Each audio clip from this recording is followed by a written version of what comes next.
आज हम सर्वनाम शब्द के अंतर्गत भाग 2 पढ़ेंगे। पिछले वीडियो में हमने पार्ट 3 है पढ़ा था और पार्ट 3 के अंतर्गत ही आज हम सर्वनाम शब्द के भाग 2 को पढ़ेंगे। पहले भाग में हमने पढ़ा था पुल्लिंग शब्द, स्त्रीलिंग और नपुंसकलिंग। पुल्लिंग शब्द के अंतर्गत हमने सहा पढ़ा था, ये आप देखेंगे बोर्ड पर। सहा ये पुल्लिंग के लिए आया था और सा ये स्त्रीलिंग के लिए उपयोग किया जाता है और ये है तत्, ये निर्जीव वस्तुएं या नपुंसकलिंग के लिए प्रयोग किया जाता है। अब हम यहाँ पर हमने ये देख लिया है, तो हमने पार्ट 3 के सर्वनाम शब्द के भाग 1 में हमने तीनों चीजों को पढ़ चुके हैं। आज हम सर्वनाम शब्द भाग 2 के अंतर्गत मध्यम पुरुष पढ़ेंगे। वो हमने जो पढ़े थे वो प्रथम पुरुष पढ़े थे। प्रथम पुरुष को हम अन्य पुरुष भी कहते हैं। आज हम मध्यम पुरुष पढ़ रहे हैं। मध्यम पुरुष के अंतर्गत आएगा तुम, युवाम और यूयम। तुम यानी तुम, युवाम यानी तुम दोनों, यूयम यानी तुम सब। यहाँ पर हम एक चीज भी ध्यान देंगे, मध्यम पुरुष वह है जो हमारे सामने है और जिससे उससे हम बातचीत भी कर रहे हैं। सह वह था जो वहां पर प्रेजेंट नहीं था। और उत्तम पुरुष में आएगा अहम, जो हम बाद में पढ़ेंगे। उसमें आएगा सब मेरे लिए, माने मैं शब्द का उपयोग हम करेंगे। अभी हम मध्यम पुरुष पर हैं तो तुम, युवा, यूयम। अब इसमें एक बात और सबसे बड़ी देखने वाली बात है, हमेशा याद रखने वाली बात है कि तुम, युवाम, यूयम इन तीनों शब्दों का प्रयोग हम कहाँ करते हैं? पुल्लिंग और स्त्रीलिंग दोनों में समान रूप से रहता है। मगर अगर बालक होगा तो भी तुम का उपयोग होगा, बालिका होगी तो भी तुम का उपयोग होगा। दो बालिकाएं हैं तो युवाम का उपयोग होगा, बालक है दो है तो उसके लिए भी युवाम का उपयोग होगा। इसी प्रकार से हम यहाँ पर हम बोर्ड पर देखेंगे, लेकिन हमें ये बात विशेष ध्यान रखना है कि तुम, युवाम, यूयम ये स्त्री और पुल्लिंग दोनों में समान रूप से उपयोग किए जाते हैं। बालक और बालिका। अब हम इन वाक्यों को देखेंगे। वाक्यों के अनुवाद से हमको पता चल जाएगा कि ये वाक्य में बालक है या बालिका है। तुम पठसी, तुम पढ़ते हो। युवाम पठत, तुम दोनों पढ़ते हो। इन शब्दों का देख करके पढ़ते हो से लग रहा है यहाँ पर बालक हैं, जिसके लिए हमने युवाम पठसी, युवाम पठतः और यूयम पठत इसका उपयोग किया है।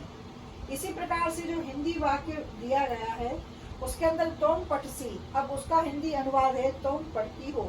मतलब हमने ये लिखा भी है कि इस प्रकार के वाक्य यदि यहाँ पर दिए हैं तो ये पुल्लिंग के लिए उपयोग किए गए हैं, और पढ़ती हो इस प्रकार के तीनों वाक्य हैं तो स्त्रीलिंग के लिए उपयोग किए गए हैं। इसमें एक बात और है कि जो तुम, युवाम, यूयम, इसमें अगर एक वचन है तो उसकी क्रिया अलग होगी, द्विवचन है उसके लिए क्रिया का रूप अलग होगा, और बहुवचन है उसके लिए क्रिया का रूप अलग होगा। पठसी है यानी एक वचन है, पठतः या विसर्ग लगा हुआ है।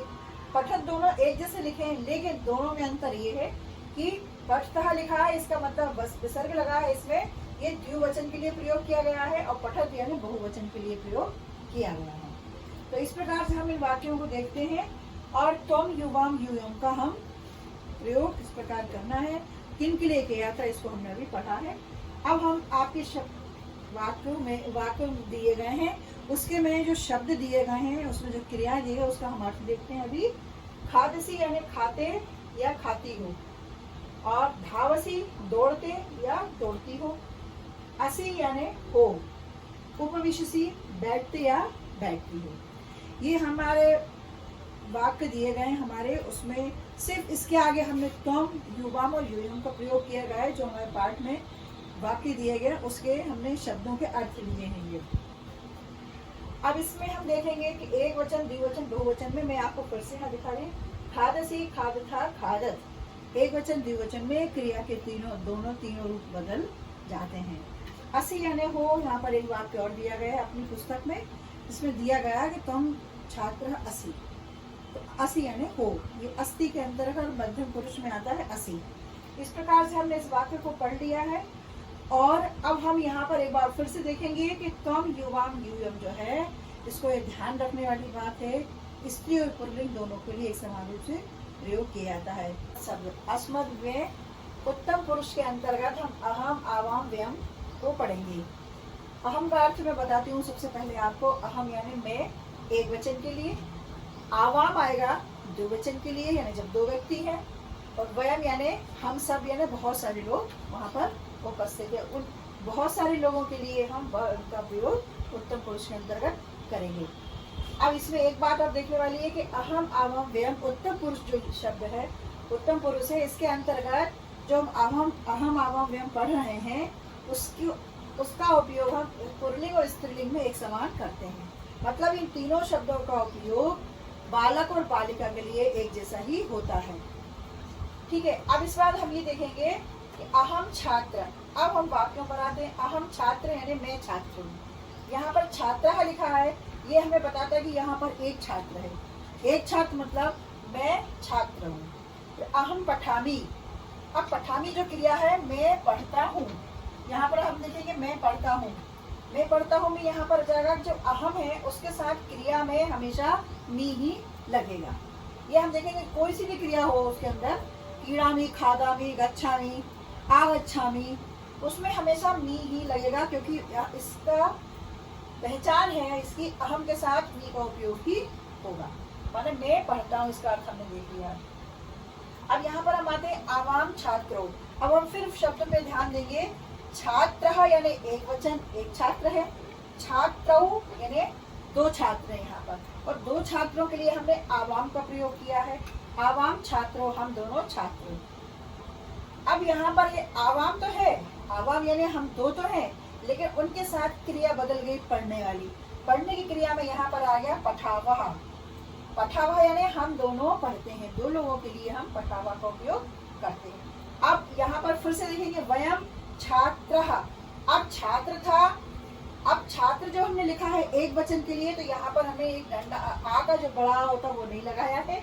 लेकिन जब हम इस छात्र को बहुवचन बनाएंगे तो हम उसमें सिर्फ आ की मात्रा यहाँ पर लगा देंगे, विसर्ग वैसा का वैसा ही रहेगा। तो वयम छात्रः, हम सब छात्र हैं। वयम पठामः, अब यहाँ पर वयम के साथ पठामः का उपयोग होगा, तो हम सब पढ़ते हैं।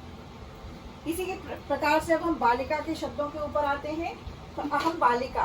बालिका देखेंगे, अहम बालिका माने बालिका एक है। जब एक बालिका है तो बालिका को हम इस प्रकार से लिखेंगे, मैं बालिका। अहम पठामी, वही कंडीशन यहाँ रहेगी जो बालकों के लिए थी। क्रिया वैसी की वैसी ही आएगी, अहम के साथ मी का उपयोग है। लेकिन यहाँ पर क्रिया जो है, अनुवाद जो उसका है उसमें न जाएगा कि मैं पढ़ती हूँ। अब हम बालिका का जब शब्द लिख रहे हैं तो बालिका एक आएगी तो बालिका लिखा है, लेकिन जब बालिका दो हो जाएंगी तो वहाँ बालिके बोलेंगे हम। यहाँ पर आवाम बालिके लिखा जाएगा, माने हम दो बालिकाएं हैं। अब इसके बाद एक और चीज देखने में आएगी, वयम बालिका। जैसे हमने छात्र का किया था कि जब एक छात्र है तो छात्रः लिखा था, और जब उसको हमने बहुवचन बनाया तो हमने उसके आगे छात्र में आ की मात्रा लगाया, विसर्ग वैसा का वैसा रहा, तो बहुवचन बन गया। उसी प्रकार से सेम बालिका का है। बालिका हमने जब लिखा तो एक बालिका हो गया, और जब बहुवचन बनाया बालिका का तो बालिका जो है उसमें विसर्ग लगा दिया। हम सब बालिकाएं हैं। क्रिया उसी प्रकार से है, वयम के साथ पठामा का उपयोग हमने यहाँ पर किया है। अब यहाँ पर इस आपके पाठ में कुछ शब्द दिए गए हैं, मैं उसका अर्थ आपको बता रही हूँ। सब क्रियाएं हैं, और जब भी इसका हम फिर से विशेष ध्यान रखेंगे कि जब मैं का उपयोग करूँगा या करूँगी, तो जब मैं है, अहम है, उसके साथ क्रिया अलग हो जाएगी। आवाम का जब प्रयोग होगा, जब दो लोग हैं उनके साथ क्रिया का स्वरूप बदल जाएगा, और वयम जब है तो उसके साथ भी जो क्रिया है उसका स्वरूप बदल जाएगा। अब मैं आपको तीन शब्द अर्थ बता रही हूँ। खादामी यानी खाता हूँ।